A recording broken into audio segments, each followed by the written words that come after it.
says T-bill rates drop as government reduces domestic borrowing. So, rates of government's primary borrowing instrument, the Treasury bill, have fallen sharply to their lowest levels in 20 months, signaling a reduction in the government's appetite for borrowing from the domestic market. And the benchmark 91-day bill rate eased to 20.79% in the latest auction, down from 28.34% in the last 50 days from last Friday. And this marks a significant milestone in the country's economic recovery, as the rate has not been this low since May 8, 2023, when it stood at 20.2%.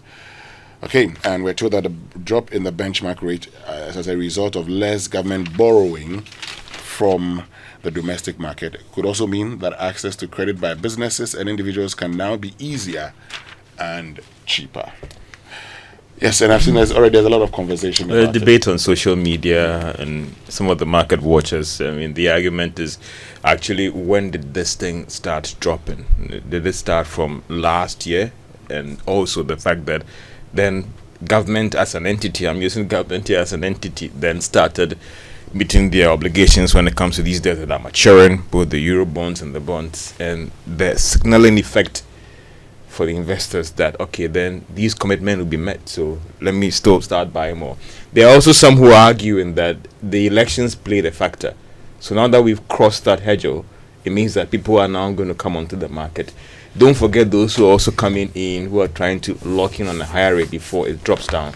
So all these things, but it is, the argument is that it's not just a factor, but a lot of things have contributed. So we shouldn't see it as this is why it's going down, because government is implementing prudent measures, and that is why the rates are going down. All these factors have contributed to the rate going down. But also, you wouldn't take away the fact that government's appetite not to take more is also contributing as well.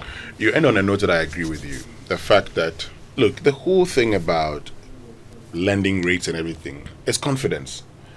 And, the risk associated with the, borrower. Okay.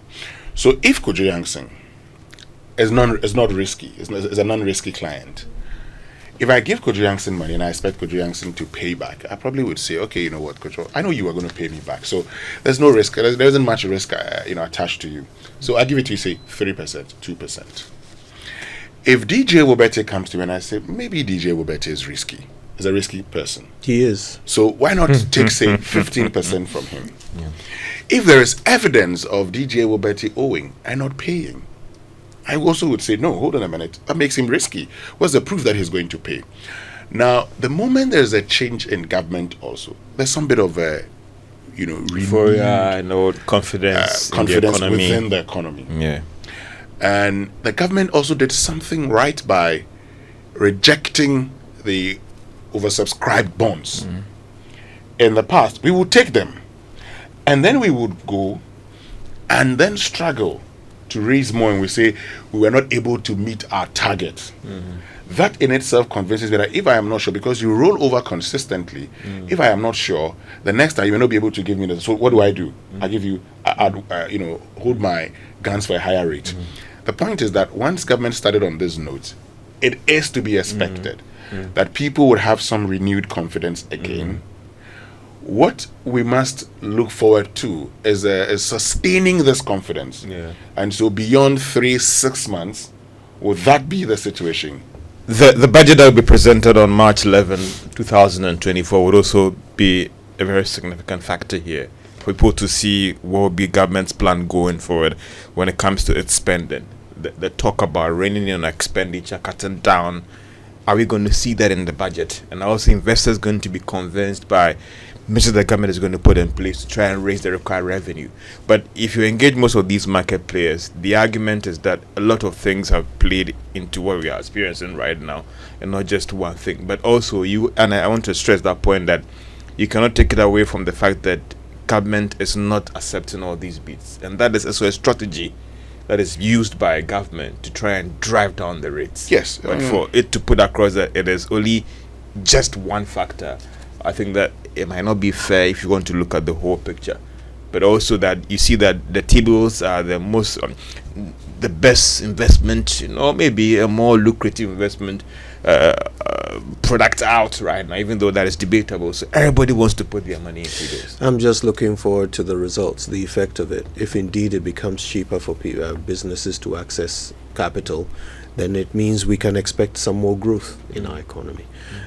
That's what I'm looking for. I certainly look forward to the next policy rate, discussions. That's the most important thing for me in all of this. But Sophia Akufu questions Ghana's policy on extractive agreements, book on company law, best practices launched, and 32 years on, Parliament yet to establish public interest committee. A story on page 13 of the Daily Graphic says that, look, the immediate past chairman of the Public Accounts Committee of Parliament, Dr. James Kluchaveji, called on the government to take deliberate steps to strengthen the operations of the Internal Audit Agency. Doing so should be part of measures to help curb the recurring financial irregularities, infractions, and general indiscipline on the books of public institutions, he explained in an interview.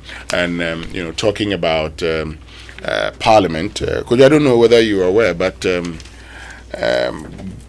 Ghana lost, a former clerk to Parliament, SN Dakwa. We've spoken to him before here on the Super Morning Show. Yes, SN Dakwa. It's terrible news. Yes. A former clerk of Parliament. He passed away aged 91. So may God bless his soul and keep him. We thank him for his contribution to Ghana. Yes, and our condolences to the family. Emmanuel Dakwa, who's no stranger to this show. Emmanuel Dakwa and your family, our condolences to you. Okay, so finally, stop photocopying Ghana cards of customers. BOG warns banks. Let's do the Ghanaian Times and. I'll be interested in why. Okay, let me bring you details of that story. Sorry about that, George. Yes, this is, I think, good for public education. And it says that the Bank of Ghana has warned banks to desist from photocopying the national identity cards of their clients for transactions, as such a practice would attract sanctions. According to the central bank, biometric verification remained the standard process for identity authentication. That's right. Authentication. So it's simple. If you walk into a bank, the last time I walked into a bank, I was just asked to, they checked my biometric and said details and said, okay, this is, you just put your thumb on. Yeah. And then it gives you everything. So why do we have to photocopy? Really? Yeah, pointless. Plus, I mean, what's the idea? I mean, why do you need a copy of the person's identification? You just need to verify it, right? You have it on your system. You have his biometric data, his or her biometric data. So just scan his eye or his thumb or whatever it is that you are asked to do to ensure that it's him, and then get on with it, right? Okay, makes sense. Thank you. George? Let's do the Ghanaian Times now. Channel Hajj profits into charity. President direct task force. Government position on free SHS assuring, and also Galamsey fight. Timetable for workable solution. What's the government position that is assuring? That is the position on free SHS. It says that the executive director of the Child's Rights International, Mr. Bright Appiah, has commended President John Mahama for his unwavering commitment to Ghana's free senior high school program. He described the president's stance as crucial step in ensuring equal access to quality education for all Ghanaian children. A statement signed by Mr. Appiah, he says that he strongly opposed to suggestion from some stakeholders that boarding students should start paying for their accommodation and feeding. He cautioned that any such move will undermine the core objective of free SHS policy, which is removing the financial barriers to secondary education. That's coming from Bright Appiah as well. Why he thinks that Galamsey Fight, Reverend Nana Sapon says the Galamsey Fight time for a workable solution, not a blame game. And the National Lottery Authority Director General, that is Mohammed Abdul Salam. I need to say something about this Galamsey thing, and I was listening to the news. Look, we need to get serious. Today, immediately there was a change in government. And we've done these stories here, Kojo. People who belong to the NDC had felt that it was their time to illegally mine in this country. But that only gives you a signal of how we do our politics in this country. It tells you one thing. It tells you what politicians say to us openly and what they say when they meet party people. If we are going to be able to deal with this, all of us, including those who are taxed, you see, I went round, we are going to stop it, is not what matters. Get to the ground. And I still insist that today, this government, if it wants to stop illegal mining, in 1 week it will. Because this is a government that says that they would, actually release persons and go after the big fishes because they are the ones, they are the brains behind illegal mining. I tell you one thing. If they want to find them, they will find them. They know those who are involved in illegal mining. They should go after them. And it will stop in no time.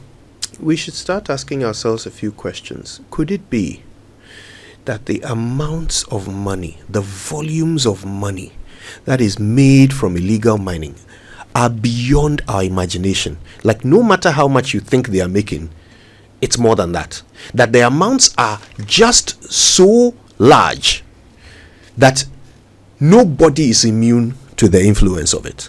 Could it just be that? Could it just be that from presidents down, nobody can resist the amount of illicit money that is available to them just as long as they do nothing about illegal mining?